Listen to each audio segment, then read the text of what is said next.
8 नवंबर 2025। आज सौभाग्य मिला कि मैं चंदौली में हूँ। डीएम आवास पर।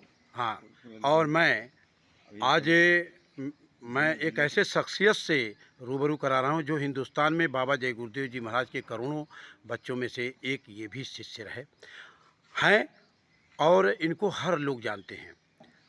इनकी एक खासियत रही है कि मथुरा आश्रम पे जो असाध्य रोगी हुआ करते थे, इवन दैट कैंसर के पेशेंट भी, दमा के पेशेंट भी, उनको भी परम पूज्य बाबा जय गुरुदेव जी महाराज गन्ना वहाँ लगवाते थे और उस गन्ने की सेवा गाजियाबाद संगत और उसके जिम्मेदार हमारे डॉक्टर ओपी गर्ग साहब। और चंदौली में मैं इस समय डीएम आवास पे हूँ। सौभाग्य की बात है, परम पूज्य गुरु महाराज की दया और कृपा से आपके बेटे बीटेक करते हैं और इसके बाद गुरु महाराज के आदेश से ही उन्होंने आईएएस की तैयारी किया और बहुत अच्छे रैंक पे वो आईएएस में सिलेक्शन होता है। कुंभ महाकुंभ में इन्होंने बहुत आदरणीय चंद्रमोहन गर्ग जी नाम है उनका, और उन्होंने बहुत सेवा किया जनता की। और उस सेवा से डीएम मतलब प्रदेश के सीएम और देश के पीएम का काफ़ी इन्होंने अट्रैक्शन किया अपने सेवा भाव से। और जस्ट उसके बाद ही आज चंदौली के आप डीएम हैं, आप उन्हीं के पूज्य पिताजी हैं। ये सौभाग्य डॉक्टर ओपी गर्ग साहब का है, ये सौभाग्य हिंदुस्तान के सभी सत्संगी प्रेमियों का है।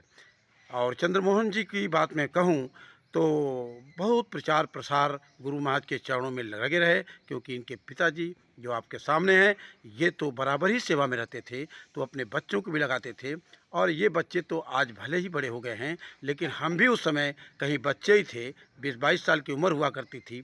और डॉक्टर साहब उस समय एमएमएच कॉलेज में प्रोफेसर थे और मैथमेटिक्स पढ़ाया करते थे एमएससी वाले बच्चों को। आप मैं अब ज़्यादा न बात करके मैं चाहूँगा कि एक ऐसे साधक, एक ऐसे प्रेमी जो गुरु महाराज के चरणों में सदा आप देखते हैं टाटा बोरा में हैं।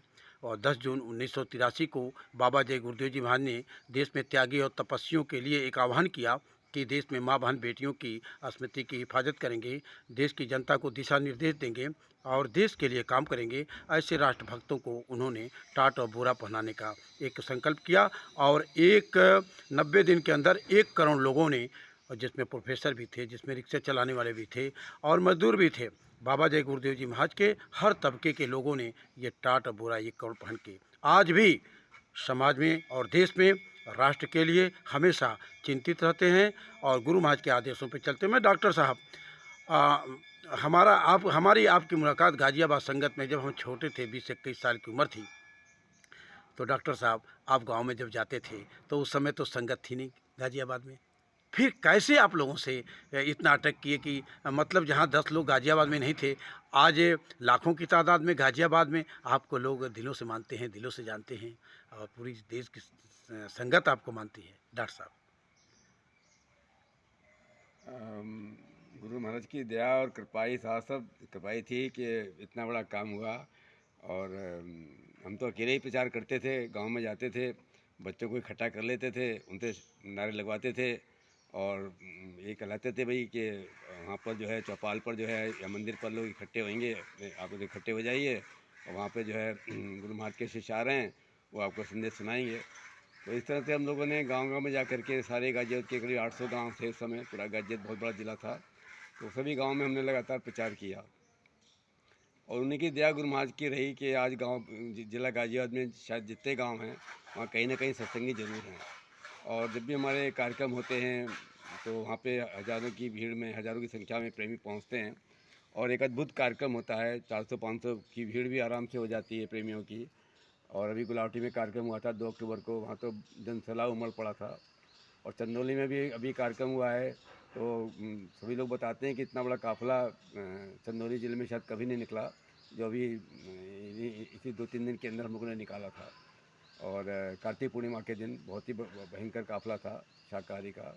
पूरा संदेश हम लोगों ने दिया और गुरु महाराज के जो भी इनके संदेश थे गुरु महाराज के शाकाहारी रहने के, और हिंदू मुसलमानों को सभी को गुरु महाराज ने उनको गले से गले जोड़ने का काम किया। और सभी को भगवान के भजन का, खुदा की इबादत का रास्ता बताया। आज भी हम लोग गांव में जाते हैं तो ये संदेश देते हैं। सब जाति सब मज़हब के लोग बहुत प्यार से सुनते हैं। और हम तो बचपन से ही गुरु महाराज के साथ जुड़े थे और उस समय तो हमें कुछ पता भी नहीं था, और गुरु महाराज ने हमको नामदान दिया और अपने साथ अपनाया, अपने अपने चरणों में लगाया। और नरेंद्र भाई हमें नोएडा में वहाँ रहते थे, इन लोगों ने बहुत हमारा साथ दिया प्रचार में और तन्मय होकर के सेवादार बन कर के काम किया गुरु महाराज का। उनके संदेशों को गांव-गांव, घर में पहुंचाया। ये हम सब लोग प्रेमियों का बड़ा सौभाग्य है कि हमको ऐसे महापुरुष मिले, उनकी दया मिली, रहमत मिली। और अभी महाकुंभ में हम लोगों ने लगातार 2 महीने प्रचार किया, वहाँ 66 करोड़ लोगों को संदेश दिया। बहुत सुंदर हमारा कैंप था, बड़े बड़े होर्डिंग बैनर लगे थे। हम लोग डेली जो है 17-18 किलोमीटर प्रचार में जाते थे, प्रचार करते थे। वहाँ से अपने कैंप से हम लोग संगम क्षेत्र में जाते थे, वहाँ पर पूरा पूरा संदेश गुरु महाराज का लगातार प्रचार प्रसार में हम लोग लगे रहे वहाँ पे महाकुंभ में। और जो हमारा था कि हमारे गुरु महाराज सबके दिलों में बस जाएं और उनके संदेश सब जीवों तक पहुँच जाए, इससे बड़ा कोई मौका भी नहीं था। और वहाँ पर 66 करोड़ लोगों के बीच में हम लोगों ने गुरु महाराज के संदेश को पहुँचाया। बहुत लोगों ने सब लोगों ने बहुत सहयोग दिया और सभी लोगों ने कहा कि गुरु महाराज हमारे साथ हैं। ऐसे हमको अनुभव होता रहा और अनवरत ये प्रचार चलता रहा। और ये प्रचार हम लोगों का जो है शाकाहारी संदेश का प्रचार, ये घर घर गाँव गाँव हम लोग जा कर के करते हैं और आज भी कर रहे हैं। और हम चाहते हैं सभी संगत के लोग बहुत मोहब्बत और प्यार से रहें, गुरु महाराज के संदेश को पहुँचाएँ, ध्यान भजन करें, सुमरन करें, मालिक की याद करें और जल्दी से सत्युग आए और गुरु महाराज स्वयं सत्युग लेकर के आएँ। और इससे बड़ी हमारे लिए खुशी क्या हो सकती है, और उनका दर्शन मिले और सेवा मिले सब लोगों को। गुरु जय महाराज की गुरुदेव। बहुत सी भविष्यवाणियाँ रहीं डॉक्टर साहब। जैसे हस्तिनापुर मैं भी गया था 87 में। गुरु महाराज ने कहा, मैं देवियों माताओं के सामने प्रतिज्ञा करता हूँ कि जब तक देश के काश्तकारों का इसका उसका कर्जा माफ़ न हो तब तक मैं, और आप लोगों को खड़ा किया था टाट बोरा पहना करके लंगोट पे, और कहा कि ये करेंगे। और मैं ऐसे मानने वाला नहीं हूँ, जब लोग दोनों हाथ उठा करके कहेंगे तब मानने वाला हूँ। पहली बात। दूसरी बात, गुरु महाराज ने कहा काशी यज्ञ में कि मैं 3 यज्ञ हो चुके हैं, चौथा यज्ञ बाकी है। मैं 10 महीने पहले इसकी घोषणा करूंगा और एक ऐसे यज्ञ होगा, चौथा यज्ञ, जो बेवान जंगल होगा, छोटी सी एक नदी होगी और वहाँ 10 करोड़ लोगों की उपस्थिति होगी। ये तमाम बातों कहना क्या चाहते हैं डॉक्टर साहब? मतलब प्रेमी जानना चाहते हैं कि इतनी बड़ी बात परम पूज्य गुरु महाराज ने हम लोगों के बीच में कहा, तो संतों के वचन तो पलटते नहीं हैं, तो कैसे, मतलब प्रेमियों को क्या कहना चाहेंगे? स्वामी जी महाराज ने कहा है कि जिनको नामदान मिल गया है उनके लिए तो गुरु सदा जीवित रहते हैं। तो हमको तो, हमारे लिए तो गुरु महाराज हमेशा जीवित ही रहेंगे और जीवित हैं। जी। और गुरु महाराज ने जो कहा है वो तो होना ही है। जी। तो इसमें तो हमें कोई टीका टिप्पणी करने की कोई ज़रूरत ही बहुत नहीं बड़ी है। बात कह दिया डॉक्टर साहब ने। ये कहा कि जो कहा है वो तो होना ही होना है, और सदगुरु तो हमेशा साथ में रहते हैं, वो कहीं दूर नहीं होते हैं। और डॉक्टर साहब, कई बार सपने में प्रेमियों को आता है, जैसे कहीं से कोई समस्या आती है और सपने में गुरु महाराज आ जाते हैं, उनकी समस्या दूर हो जाती है। तो मैं कहता हूँ, जब सपने में गुरु महाराज को नाम लेते हैं, जय गुरुदेव बोलते हैं और वहाँ दया मिल जाती है, तो जैसे हम लोग आपस में जय गुरुदेव बोलते हैं किसी समस्या को लेकर के, तो वो भी तो दूर हो जाती है। तो इसका मतलब गुरु महाराज जी तो हैं हमारे बीच में। नहीं, हम तो हमेशा काशी में प्रचार किया था हम लोगों ने। उस समय लोग कहते थे यहाँ कोई प्रचार नहीं कर सकता है, 3-3 लेयर पुलिस की रहेगी, मिलिट्री की रहेगी, और आपको मतलब ये है कि आप वहाँ पे वो तो हमने तो कहा ठीक है, गुरु महाराज हमारे साथ हैं। तो और हम लोगों ने तो इतना बढ़िया प्रचार किया काशी में सावन के महीने में, और सब जय गुरुदेव बोलते रहे, कहीं हर हर महादेव के नारे नहीं लगे। कांवड़ियों ने भी खूब नाचे, वो भी खूब झूमते रहे जय गुरुदेव नाम पर। और हम लोग जब प्रयागराज में महाकुंभ में प्रचार किया, सब प्रेमी कहते थे कि हमको तो यही लगता है कि हमारे साथ गुरु महाराज हैं, क्योंकि लोग 15-16 किलोमीटर, 18 किलोमीटर डेली चलने के बाद भी कभी थके नहीं। बच्चे भी, बहनें भी और भाई लोग भी, चाहे कितनी उम्र के रहे हों। तो सबको ये अनुभव होता था कि गुरु महाराज हमारे साथ हैं और दया हमारे साथ चल रही है। तो उनकी तो हमें तो हमेशा ही जब भी हम प्रचार में जाते हैं या जब भी कोई काम करते हैं, तो हमको तो ये रहता है हमारे साथ गुरु महाराज हैं। हम अकेले हैं ही नहीं। अपने गुरु भाइयों के लिए, जो बेचारे मतलब कहीं से समझ नहीं पा रहे हैं, उनके लिए संदेशा क्या देना चाहेंगे? नहीं, गुरु महाराज तो वो मालिक हैं, कुल मालिक हैं, वो तो कुछ भी कर सकते हैं। और वो तो हमेशा हमेशा सबको देखते ही रहते हैं। हम उनको नहीं देख पा रहे हैं, नहीं समझ पा रहे हैं, ये हमारी भूल है, ज्ञानता है, क्योंकि हमारे आँख नहीं खुली है, कान नहीं खुले हैं। वो तो उनको तो हमेशा विश्वास होना चाहिए गुरु महाराज के ऊपर मथुरा कि में बाबा जी ने कहा कि देखो आश्रम आपका है बच्चा, आते जाते रहना, और जो मेरे गुरु को भूल जाएगा भारी मुसीबत में पड़ जाएगा। तो उसके बारे में क्या कहना चाहते हैं? गुरु महाराज ने जब हम तो उस समय जो मथुरा में, मंदिर बना है। हम जब मथुरा में उस समय हम थे, जबकि स्वामी जी महाराज का ये आश्रम शुरू भी नहीं हुआ था। स्वामी जी के बैठने के लिए एक चारपाई भी नहीं थी और एक पेड़ भी नहीं था और पानी भी पीने के लिए नहीं था। तो पंखा के लिए भी कोई कुछ नहीं था। तो और भोजन प्रसाद के लिए कुछ नहीं था। तो हम अपने घर से स्वामी जी का भोजन बना के लाते थे कई बार तो। और वहाँ पे तो इतने इतने बड़े बड़े गड्ढे थे हाथी के समान, और बालू थी और दीमक थी और छुई मुई सारे कांटे कांटे थे सारे के सारे, वहाँ कोई रह नहीं सकता था। तो गुरु महाराज ने इतनी मेहनत करके, इतना अथक परिश्रम करके इस आश्रम को स्वर्ग बनाया। और गुरु महाराज ने इतने साल, मतलब 50 साल यहाँ पे आश्रम पर अपना, ये इनकी कर्म क्षेत्र है, कर्म भूमि है। और इतना सत्संग दिया गुरु महाराज ने। कड़कड़ यहाँ का जो है गुरु महाराज के तपोबल से, उनके उनके उनके उससे चरणों की धूल से ये पावन हो गया, पवित्र हो गया है। तो ऐसे स्थान पर तो हमको आना ही चाहिए, मत्था टेकना ही चाहिए, आंसू गिराना चाहिए, मालिक याद करना चाहिए। तो इसमें तो जो लोग सभी के लिए संदेश है कि ये आश्रम जो है, ये मंदिर जो है, ये गुरु महाराज का दिल है। उन्होंने अपने हुजूर के लिए ये अपना दिल चढ़ाया।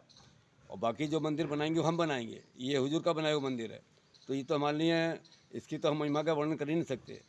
ये तो हमारा बड़ा सौभाग्य है कि हमको मतलब गुरु महाराज ने ऐसी दौलत दे दी है, ऐसी दया बरसा दी है हमारे ऊपर कि हम वहाँ जाकर के अपना मत्था टेक करके, अपने गुरु को याद करके, आंसू गिरा करके हम बहुत कुछ मालिक को रिझा सकते हैं। और सभी को वहाँ मत्था टेकना चाहिए। ये तो, और दुनिया मत्था टेकेगी। अगर हमें मत्था नहीं टेक रहे हैं तो दुनिया आएगी मत्था टेकेगी। पूरा दुनिया इतिहास तो वहीं से ही बनेगा। बहुत बड़ी बात। आप बाबा जय गुरुदेव जी महाराज के बहुत अच्छे साधक प्रेमी हैं। आपने कहा कि मथुरा जो नाम जोग साधना मंदिर गुरु महाराज ने बनाया है, वो अपना दिल का टुकड़ा रखा है। बहुत बड़ी बात कह दिया, दिल का टुकड़ा, यानी हमारे मुर्शिद के दिल का टुकड़ा है। और आपने कहा कि वहाँ तो आने वाले समय में पूरी दुनिया जाएगी, वहाँ तो जाना ही चाहिए, वहाँ आंसू गिराना चाहिए। गुरु महाराज का ये भी जिक्र किया कि वहाँ तो खाने पीने की भी कोई व्यवस्था नहीं थी, वहाँ तो पैर रखने की कोई व्यवस्था नहीं थी, वहाँ कांटे और झाड़ के अलावा कुछ नहीं था। इतना 50 साल तक तपस्या किया, वो तो भूमि तपोभूमि है गुरु महाराज की, वहाँ तो जाना ही चाहिए। ये बहुत बड़ा संदेश। और मैं ये कहूँगा कि निश्चित तौर से ऐसे साधक, ऐसे प्रेमियों का अनुसरण हम सभी लोगों को अपने जीवन में ज़रूर करना चाहिए, क्योंकि ये परमार्थी लाभ है।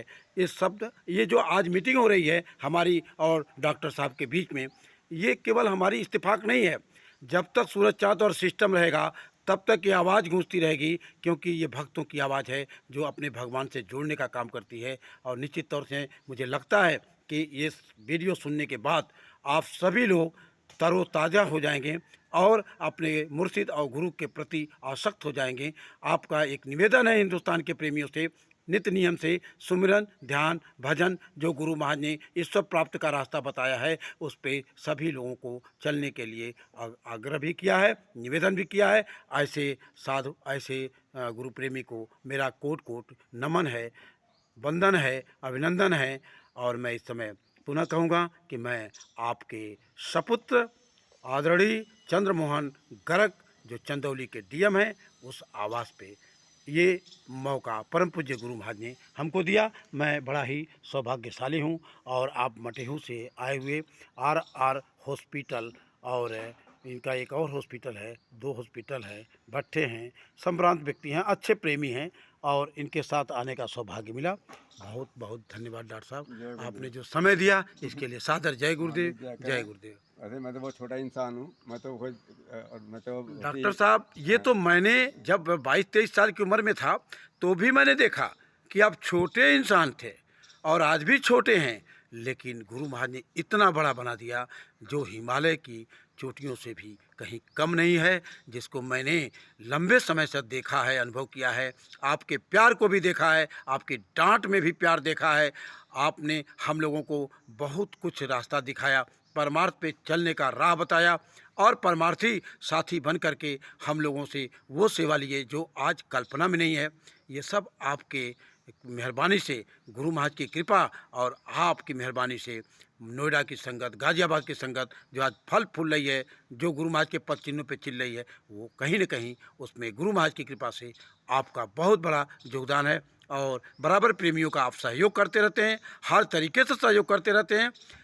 विशेष रूप से आध्यात्म बात पे तो बहुत सहयोग करते हैं और मैं देखता हूँ कि गाज़ियाबाद के प्रेमी आज भी उसी तरह से आपको प्यार करते हैं।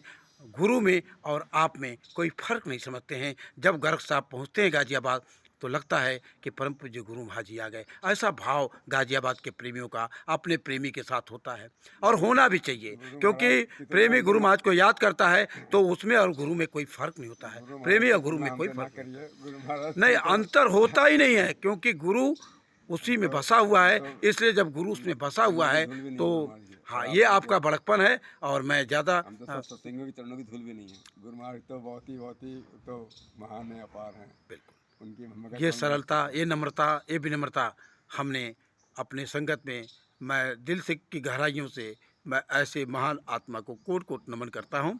बहुत-बहुत धन्यवाद, साधुवाद, सादर जय गुरुदेव, हैं। जय गुरुदेव।